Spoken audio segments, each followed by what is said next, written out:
ममता charitable trust के तत्वाधान में आयोजित श्री राम महोत्सव में उमड़ा भक्तों का जन सैलाब। सनातन संस्कृति की मजबूत मिसाल पूज्य श्री प्रेमभूषण जी महाराज सेवा, सहायता, सहयोग एवं लोक कल्याण के क्षेत्र में अविस्मरणीय कार्य कर रही नरसेवा नारायण सेवा का पर्याय ममता चैरिटेबल ट्रस्ट ने सशक्त भारत, सशक्त प्रदेश व सशक्त लखनऊ बनाने की दिशा में एक अद्भुत कदम उठाते हुए प्रत्येक वर्ष आध्यात्मिक चेतना समागम के अंतर्गत श्री राम कथा अमृत वर्षा का आयोजन करती आ रही है।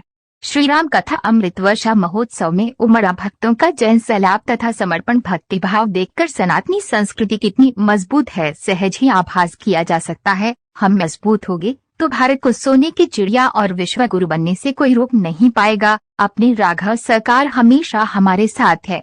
सनातन धर्म और संस्कृति में मर्यादा और अनुशासन का बहुत ही महत्व है। श्री रामचरितमानस जी में स्वयं भगवान राम जी ने कहा है, सोई सेवक प्रियतम मम सोई, मम अनुशासन माने जोई। परंतु समस्या यह है कि अगर लोग अनुशासन मानने लगे तो फिर उनके अहंकार का क्या होगा। खासकर सक्षम व्यक्ति अपने अहंकार की रक्षा में कई बार अनुशासन भंग करते हैं और फिर नीचे वाले उन्हीं का अनुकरण करते हैं।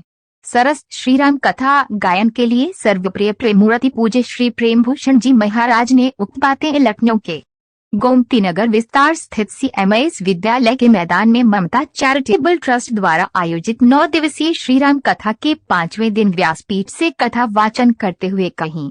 श्री राम कथा गायन के माध्यम से भारतीय और पूरी दुनिया के सनातन समाज में अलख जगाने के लिए जनप्रिय कथावाचक प्रेमभूषण जी महाराज ने धनुष यज्ञ और अन्य प्रसंगों का गायन करने के क्रम में कहा कि भगवान श्री राम को हम मर्यादा पुरुषोत्तम कहते हैं। भगवान स्वयं मर्यादा में रहते हैं और लोगों से भी मर्यादा का पालन करने की अपेक्षा करते हैं। अनुशासन में रहने वाले लोग ही भगवान को प्रिय भी हैं। जनक जी की बगिया में पुष्प उतारने के लिए भी भगवान ने मालीगण से आज्ञा ली। महाराज श्री ने कहा कि भगवान को दास भाव में रहने वाले भगत ज्यादा प्रिय हैं। भगत सेवा करते हैं परंतु सेवा करने वालों की अपनी कुछ चाहत ही होती है, लेकिन दास का सब कुछ स्वामी ही होता है। दास की अपनी कोई इच्छा भी नहीं होती है। स्वामी के प्रति पूर्ण समर्पण ही दास भाव है। दास बना सहज नहीं है, बहुत कठिन है यह। पिता के कहने के बाद भी अंगद प्रभु के दास नहीं बन सके। दूसरी तरफ हनुमान जी ने अपने को पूरी तरह प्रभु को समर्पित करके वह पद प्राप्त कर लिया। पूज्य श्री ने कहा कि किसी भी कुल में भगत का जन्म तपस्या से ही होता है। मनुष्य का जीवन तप करने के लिए मिला है। तप के माध्यम से ही हम अपने धरती पर आने के उद्देश्य को पूरा कर सकते हैं। गंगा जी को धरती पर लाने के लिए राजा भगीरथ की 4 पीढ़ियों ने तप किया था। जिस कुल में कोई भगत तपता है उसी कुल में नए भगत का आगमन भी होता है। भगत की बुद्धि दिन या बनिया की तरह नहीं होती है, क्या दिया तो क्या पाया, ये भगत नहीं सोचता है। भगवान के चरणों में भगत की सहज ही गति होती है। यह पूरी सृष्टि भगवान के वश में है, मनुष्य के वश में कुछ भी नहीं है। जब भगवान से ही सब कुछ मिलना है तो भगवान में ही लगना चाहिए। घर में हम अगर अर्चा विग्रह की सेवा करते हैं, जीव भाव से करते हैं तो विग्रह भी बोलने लगते हैं। अगर हम घर में छोटे बच्चों से बात ना करें तो वे भी नहीं बोल पाते हैं। इसलिए घर में अगर लाल को रखा है तो उनसे जीव भाव रखते हुए उनसे बात करें, उनकी सेवा करें। सनातन धर्म सत्य आचरण के समाज के निर्माण पर ही आधारित है। यह प्रमाणित सत्य है कि सत्कर्म में रहने वाले व्यक्ति के लिए संसार की हर वस्तु सुलभ होती है। ठीक इसी प्रकार से अगर राजा धर्मशील हो तो प्रकृति भी उसके प्रजापालन में उसका पूरा साथ देती है। धरती एक मुट्ठी अन्न को 100 गुना करके वापस करती है। मिथिलेश की वाटिका में भगवान राम के स्वागत में पूरी प्रकृति उमड़ पड़ी थी। ठीक है इसी प्रकार से त्रेता में जहाँ भी राजा धर्मशील होते थे, समुद्र देव उनके स्वागत में अपने गर्भ से खजाने को लाकर तट पर बिखेर देते थे। भारतीय सनातन संस्कृति में यह बार बार प्रमाणित हुआ है कि जो भी व्यक्ति धर्म पथ पर चलते हुए संसार में विचरण करते हैं, उनके घर से दुख भी दूरी बनाकर रहता है और ऐश्वर्य स्वयं चलकर उनके घर पहुंचते हैं। पूज्य श्री ने कहा कि सनातन धर्म और संस्कृति में भगवान राम जी का चरित्र हमें बार बार ये सिखाता है कि हमें जीवन में किस प्रकार रहना है। जब हम राजा जनक जी की वाटिका के प्रसंग का दर्शन करते हैं, जहाँ भगवान श्री राम और माता सीता जी को एक दूसरे का पहली बार दर्शन हुआ था, तो हमें ये पता चलता है कि शीलवान व्यक्ति कैसा होता है। महाराज श्री ने कहा कि संसार में अच्छा बुरा दोनों ही उपस्थित है। जो भगत लोग हैं उन्हें अच्छे को ग्रहण करते हुए अपने जीवन को धन्य बनाने की आवश्यकता होती है। अपनी दृष्टि पर संयम से ये संभव हो पाता है।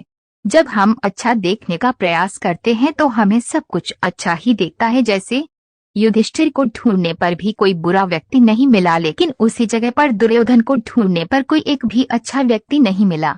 हमें अपने भलाई के लिए अच्छा देखने का अभ्यास करने की आवश्यकता होती है, क्योंकि हम जो देखते हैं वही सोचते हैं और धीरे धीरे वैसा ही बन जाते हैं। जीवन में हमें किसी के साथ ऐसा व्यवहार नहीं करना चाहिए कि वो आपस से परेशान हो जाए। जितना हो सके जीवन को सरल और सहज बनाना चाहिए। सहजता ही ईश्वर की सर्वोपरि भक्ति है। पूज्य श्री ने कहा कि राम और रावण की एक ही राशि थी। रावण ने ब्राह्मण कुल में जन्म लिया था और भगवान राम क्षत्रिय कुल में जन्मे थे। कुल तो रावण का श्रेष्ठ था, लेकिन जब हम दोनों के व्यवहार की बात करते हैं, आचरण की बात करते हैं, आहार और विहार की बात करते हैं, तो राम जी हर मामले में रावण से श्रेष्ठ थे।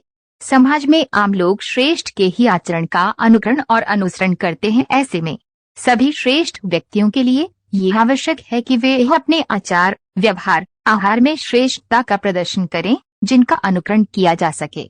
महाराज जी ने कहा कि मनुष्य को किसी के भी अपकर्मों की चर्चा करने से बचना चाहिए। जब हम किसी के किए गए गलत कार्यों की बार बार चर्चा करते हैं तो उस तरह की स्थिति हमारे अपने जीवन में भी उपस्थित होने लगती है। महाराज श्री ने बताया, हम जनवरी जीवन में कहाँ उठना बैठना है, कहाँ नहीं जाना है, क्या खाना है, क्या नहीं खाना है, किससे कुछ लेना है और किससे कुछ नहीं लेना है, आदि आदि ही तो धर्म है। जब कोई व्यक्ति धर्म को धारण कर धर्मशीलता के जीवन को जीने का प्रयास करता है तो भगवान भी उसकी मदद करते हैं। पूज्य महाराज श्री ने कहा कि भारतीय सनातन परंपरा में माताओं को सबसे ऊंचा स्थान दिया गया है। यहाँ तक कि जब भगवान का भी हम पूजन करते हैं तो सबसे पहले भगवान को त्वमेव माता कहते हैं। माताओं ने सनातन संस्कृति को जीवंत बना रखा है। भगवान श्री राम की मिथिला यात्रा और धनुष भंग के प्रसंगों का गायन करते हुए पूज्य महाराज जी ने कहा कि हम जिस युग में जी रहे हैं उस काल में दान ही सर्वश्रेष्ठ धर्म कार्य है। भगवान ने हमें कुछ देने के लिए ही दिया है। हम जो देते हैं हमें वही वापस और ज्यादा मिलता है। जैसे अगर हम धरती में एक मुट्ठी अन्न डालते हैं तो धरती माता हमें उसे 100 गुना करके देती हैं। धनुष भंग प्रसंग का श्रवण करने के लिए गुरुवार को बड़ी संख्या में उपस्थित श्रोतागण को महाराज जी के द्वारा गाए गए दर्जनों भजनों पर झूमते हुए देखा गया। श्री राम कथा का शुभारंभ 11 नवयुवकों से दीप प्रज्वलित करके किया गया। गणेश वंदन, श्री रामायण जी की आरती के साथ कथा प्रारंभ हुई। आज के इस महोत्सव में मां वित्त मंत्री सुरेश खन्ना, विधान परिषद सदस्य मुकेश शर्मा, वरिष्ठ IAS अधिकारी Devendra Pandey, senior doctor professor Anand Mishra, doctor Vivek Tagde, Rajeev Goyal, doctor Suyash उपस्थित होकर राम रसपान किया और महाराज जी से आशीर्वाद प्राप्त किया। ममता परिवार के मुखिया एवं भाजपा क्षेत्रीय उपाध्यक्ष राजीव मिश्रा ने अतिथियों का मोमेंटो और दुशाला भेंट कर सम्मान अभिवादन किया। बड़ी संख्या में विशिष्ट जनवरी और हजारों की संख्या में भक्तजन उपस्थित रहे। AIN से प्रधान संपादक विकास